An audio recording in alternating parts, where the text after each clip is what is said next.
Hello guys, welcome to Pro Classroom YouTube channel. आज हम पढ़ने वाले सीबीएसई क्लास 9th का chemistry chapter number 3 that is atoms and molecules. Basically इस chapter को मैंने दो लेक्चर में डिवाइड किया है। पहले लेक्चर में हम पढ़ने वाले हैं लॉ ऑफ केमिकल कंपोजिशन, क्योंकि ये बहुत ही इंपॉर्टेंट है।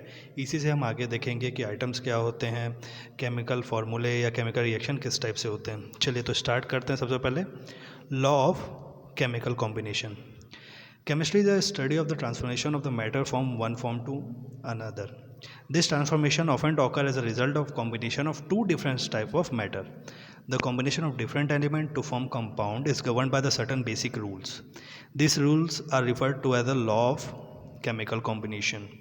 There are five basic law of chemical composition that govern the chemical compositions of element. देखिए केमिस्ट्री में टोटल 5 लॉज हैं केमिकल कॉम्बिनेशन के, जो ये डिसाइड करते हैं कि एलिमेंट किस तरह से कंबाइन होके एक कंपाउंड फॉर्म करेगा, right.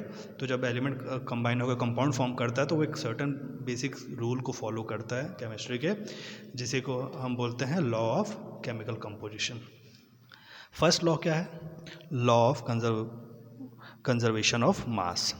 This law state that matter can nether be created nor destroyed. In the other world, the total mass, that is the sum of the mass of reacting mixture and the product formed, remain constant. तो देखिए ये law क्या बोलता है कि जो हमारे matter हैं वो तो सिंपल सी बात है, ना हम क्रिएट कर सकते हैं ना वो डिस्ट्रॉय हो सकते हैं, और जो हमारे रिएक्टेंट हैं उनका अगर मैं टोटल मास को टोटल करूं और जो वो प्रोडक्ट फॉर्म कर रहे हैं उसके मास को टोटल करूं, वो दोनों सेम होगा या कांस्टेंट होगा। इस लॉ को 1789 में मिस्टर एंटोनियो ने दिया था, मतलब उन्होंने इस लॉ का डिस्कवर किया था।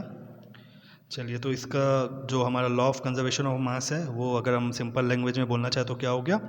The principle implies that the during a chemical reaction the total mass of the reactant is equal to the total mass of product. Example में हम देखते हैं यहाँ पे CH4 plus twice O2 gives CO2 plus twice H2O। मतलब यहाँ पे methane एक one molecules of methane combined with the two molecules of oxygen, then it converted into one molecules of carbon dioxide and to molecules of water. देखिए जब इस जो formula लिखा है CH4 plus twice O2 gives CO2 plus twice H2O, उसको जब ध्यान से देखेंगे तो जो हमारा रिएक्टेंट साइड है CH4 प्लस टॉइस O2, वहाँ आप देखेंगे तो कार्बन का एक आइटम है, हाइड्रोजन के 4 आइटम हैं और ऑक्सीजन के भी 4 आइटम हैं। अब जब प्रोडक्ट एंड की तरफ देखने जाएंगे वहाँ पे CO2 प्लस टॉइस H2O, तो वहाँ पे भी आप देखेंगे कार्बन का एक ही आइटम है, ऑक्सीजन के 4 आइटम हैं और हाइड्रोजन के भी 4 आइटम हैं। मतलब हमारा फॉर्मूले को देख के हम ये बता सकते हैं कि जो दोनों साइड के जो मास होगा, mass of reactant and mass of the product is same, और यही है आपका law of conservation of mass. Normal अगर बेसिक एग्जांपल देखो CO2 क्या हुआ, C plus twice O2 give us CO2, तो वहाँ पे भी जो C प्लस O2 है उसका जो मास होगा that will be equal to the mass of CO2। ठीक है, ये हमारा क्या हो गया, बेसिक, बहुत ही बेसिक सी चीज़ थी, और ये हमारा कवर या कंप्लीट करता है, आप बोल सकते हैं, law of conservation of mass. अब देखते हैं हमारा सेकेंड लॉ क्या है, law of definite proportion. The law of constant proportion was given by Joseph Proust in 1779. This law states that the proportion of element by weight in a given compound will always remain exactly the same.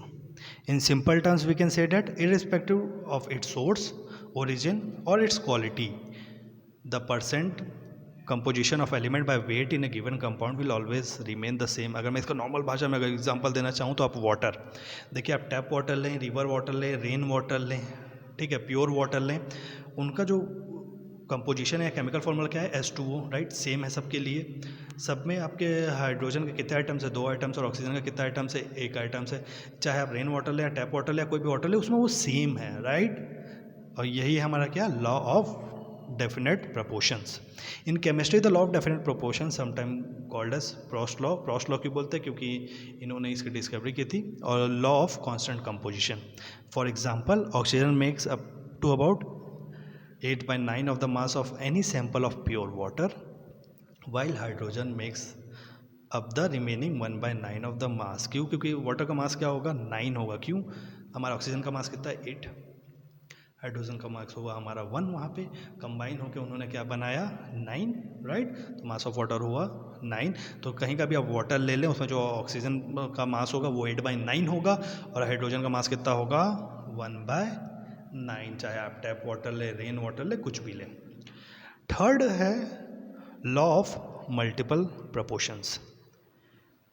In chemistry, the law of multiple proportion states that if two elements form more than one compound between them, then the ratio of the masses of the second element, which combined with the fixed mass of the first element, will always be ratio of small whole number.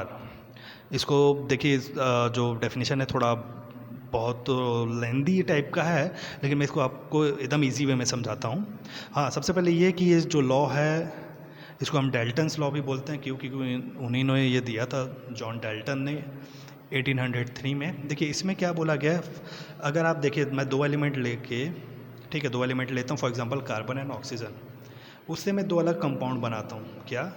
Carbon dioxide CO2 plus carbon monoxide CO। तो आप देखेंगे कि मैंने carbon को तो constant रखा है, right. Number of items carbon के दोनों में क्या है? 1 है, कांस्टेंट है।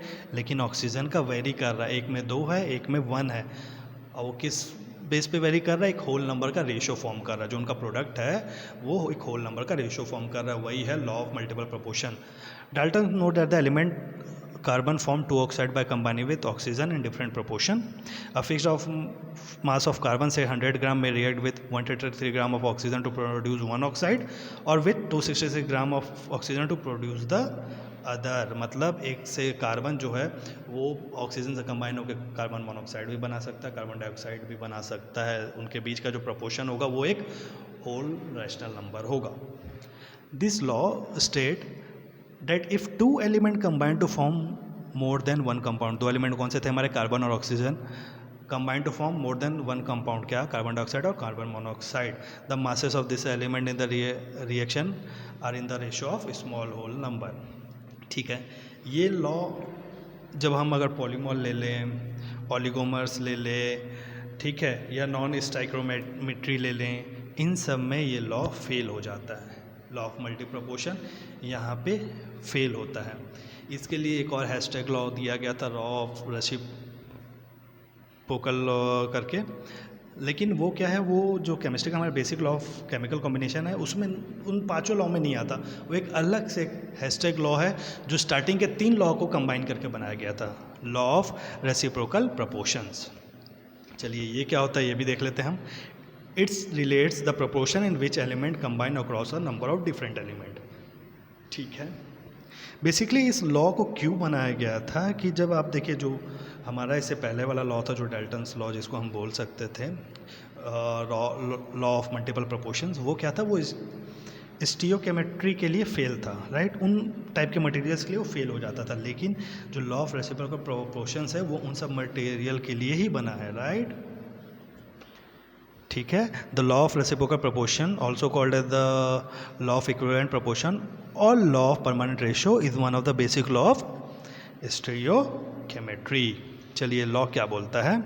If two different element combine separately with the fixed marks of the third element, the ratio of the masses in which they do so are either the same as or a simple multiple of the ratio of the masses in which they combine which either। देखिए इसका जो definition है बहुत ही थोड़ा घुमावदार definition है, एक बार में समझ में नहीं आएगा, इसको हमको 1-2 बार रीड करना पड़ेगा तब ये डेफिनेशन हमको और अच्छे से क्लियर होती है। क्या बोल रहा है ये? फिर से पढ़ते हैं हम। If two different element combine separately with the fixed mass of the third element, the ratio of the masses in which they do so are either the same or a simple multiple of the ratio of the masses in which they combined with each other। देखिए इसका मैं बहुत ही अच्छे example से मैं आपको समझाता हूँ। चलिए पहले ये देख लेते हैं हम, उसको जो हमारा डेफिनेशन था उसको मैंने और शॉर्ट करने की कोशिश की है।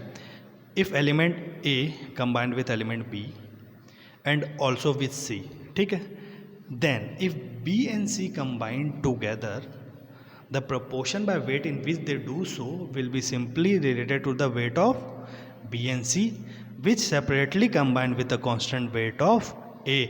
मतलब अगर मैं देखिए इसका एक और एग्जांपल देता हूँ। फॉर एग्जांपल हम ले लेते हैं कार्बन, हाइड्रोजन और ऑक्सीजन को। ठीक है, मैंने क्या किया, कार्बन को हाइड्रोजन से मिलाया।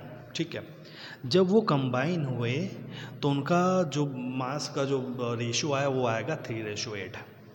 ठीक है, फिर मैंने क्या किया, हाइड्रोजन को ऑक्सीजन से रिएक्ट किया। ठीक है, देखिए यहाँ पे एग्जांपल वही जो मैं आपको बता रहा हूँ वही यहाँ पे दिया हुआ है। Consider 3 gram of carbon react with 1 gram of hydrogen to form methane. ठीक है, CH4। Also 8 gram of oxygen react with 1 gram of hydrogen to form water. Here the mass ratio of carbon and oxygen is 3:8। ठीक है, carbon और oxygen का जो mass ratio क्या होगा, 3:8। Similarly 12 gram of carbon react with 32 gram of oxygen to form CO2। The mass of the carbon and oxygen यहाँ पे क्या हो गया, 12:32, जिसको हम 3:8 बोल सकते हैं। तो आप देखिए पहले वाले रिएक्शन में भी उनका जो रेशियो था वो 3:8 था, सेकेंड वाले में भी उनका रेशियो क्या है, 3:8।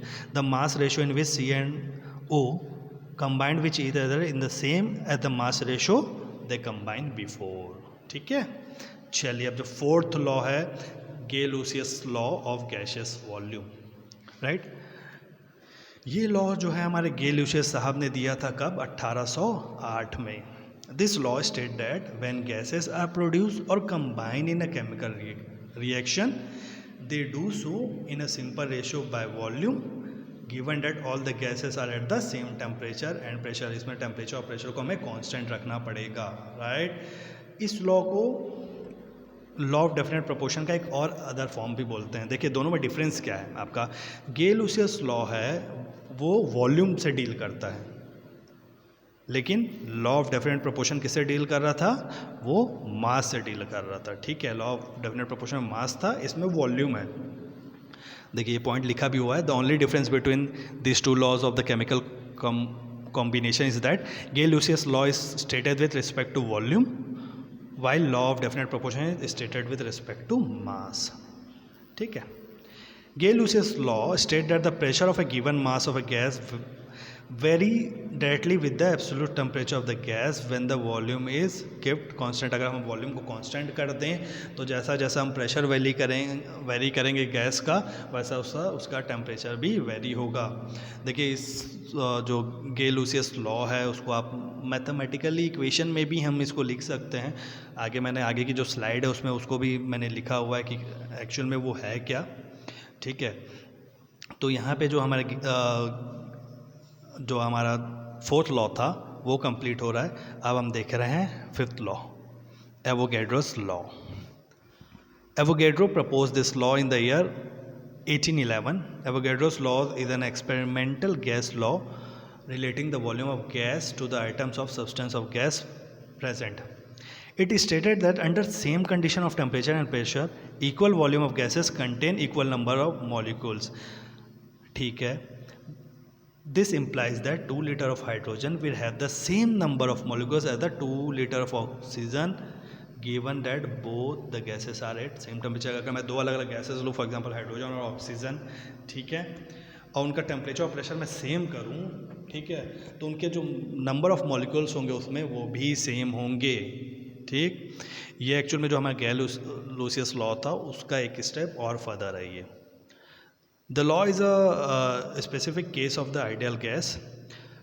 ठीक है, आइडियल गैस का आपका स्टेटमेंट है और एवोगैड्रो लॉ वो दोनों सेम ही है। क्या है वो statement, equal volume of all gases at the same temperature and pressure have the same number of molecules. मतलब अगर मैं टेम्परेचर और प्रेशर को कांस्टेंट कर दूं तो जो हमारा गैस का जो अलग अलग गैसेस के जो अगर वॉल्यूम्स हैं, अगर हम उनको चेक करेंगे तो उनमें जो नंबर ऑफ मॉलिक्यूल्स होगा वो सेम होगा।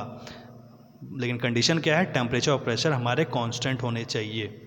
ठीक है, इसको या हम ये भी बोल सकते हैं कि जो volume of gases are directly proportional to the number of molecules present in it. Right, इसको अगर मैं मैथमेटिकली, देखिए यहाँ पे मैंने इसको जो बोला था आपको गे-लुसियस में कि आगे मैं और फर्दर इसको मैथमेटिकली एक्सपांड करूँगा, वो यहाँ इस प्रेजेंटेशन में किया हुआ है। V is directly proportional to N। ठीक है, और we can say V by N equal to K। Directly proportion का साइन हटा के मैं के कांस्टेंट ले सकता हूँ। अब यहाँ पे वी क्या हुआ, वॉल्यूम ऑफ गैस, एन क्या हुआ, amount of substance of gas measured in moles, और के क्या हो गया, कांस्टेंट। कांस्टेंट क्या है हमारा, टेम्परेचर एंड प्रेशर इस कंडीशन पे, ठीक है। तो यहाँ से हम ये बोल सकते हैं volume of gas is directly proportion to the amount of substance of the gas that is measured in moles. So we can say that V is directly proportional to N, or we can write V by N equal to K. चलिए यहाँ पे आपके पांचों जो law हैं वो complete होता है। हम एक और एक्स्ट्रा चीज़ देखते हैं, डाल्टन एटॉमिक थ्योरी, क्योंकि हम आगे पढ़ने वाले एटम्स क्या होते हैं। तो सबसे पहले हम देख लेते हैं डाल्टन्स एटॉमिक थ्योरी और उसके drawbacks. According to Dalton atomic theory, all matter, whether an element, compound or mixture, is composed of small particles called atoms. ठीक है। Matter is made up of extremely small indivisible particle called atoms that can neither be created nor be destroyed. ये तो बहुत ही simple है, सबको पता है कि मैटर किससे बना है, छोटे छोटे पार्टिकल से, जिसे हम एटम्स कहते हैं, ठीक है, जिसको ना हम डिस्ट्रॉय कर सकते हैं ना क्रिएट कर सकते हैं। और यही हमारा पहला पॉइंट था डाल्टन एटॉमिक थ्योरी का, ठीक है। उनका सेकंड पॉइंट क्या है, atom of the same substance are identical in all except. अगर देखिए, अगर एक ही टाइप के सब्सटेंस है तो उनके जो आइटम्स होंगे उनका शेप, साइज, मास, केमिकल प्रॉपर्टी भी सेम होगा, ठीक है। अगर मैं हाइड्रोजन ले लूँ, मैं कहीं का भी हाइड्रोजन लूँ, उसका शेप, साइज, उसकी केमिकल प्रॉपर्टी सेम होगी, लेकिन atom of different substance are different in all except they possess different shape, size, mass. अगर मैं अलग अलग जैसे अब हाइड्रोजन है, उसका आइटम्स अलग साइज का होगा, उसकी प्रॉपर्टीज़ अलग होगी, उसके मास अलग होंगे। कार्बन का आइटम्स, उसकी प्रॉपर्टीज़ अलग होगी, उनका मास अलग होगा। लास्ट क्या है, atom is the smallest particle that takes part in the chemical reaction. हाँ, वो सबको पता है कि केमिकल रिएक्शन में जो सबसे छोटी चीज़ है जो हिस्सा लेती है वो क्या है, वो आइटम्स है। क्यों? क्योंकि atoms are the smallest particle which combine to form a matter. अगला पॉइंट क्या दिया है डाल्टन साहब ने, atoms of different element combined with each other in the simple whole number ratio to form compound, ठीक है।